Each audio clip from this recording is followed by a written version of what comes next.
Տոնական սեղանների համար շատ համեղ եւ անչափ գեղեցիկ նախուտեստ ենք պատրաստում, որը միանգամից գրավում է հյուրերի ուշադրությունը։ Նախ եւ առաջ սպանախը վախեցնում ենք մի փոքր եռման ջրով, հետո վրայից սառը ջուր ենք լցնում եւ թողնում ենք ջրքամվի։ Դեղնուցները առանձնացնում ենք սպիտակուցից, հետո հարիչի թասի մեջ լցնում ենք արդեն քամված սպանախը, վրայից լցնում ենք դեղնուցը, աղ, ալյուր եւ ամենը միասին խառնում ենք մինչեւ միատարր մասսա ստացվի։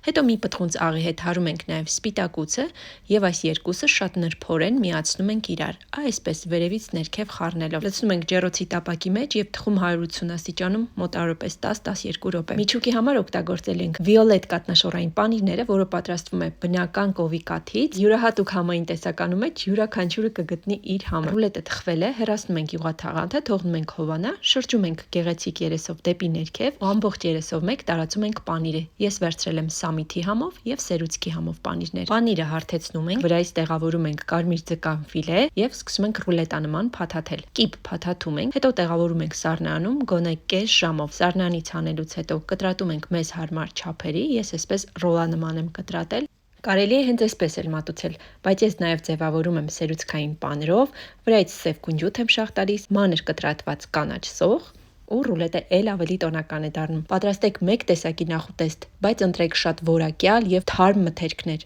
եւ վստահ եմ ձեր օրգանիզմը ձեզ շնորհակալ կլինի։ Դե ինչ, պահպանեք բաղադրատոմսն ու անպայման պատրաստեք, չափազանց համեղ է։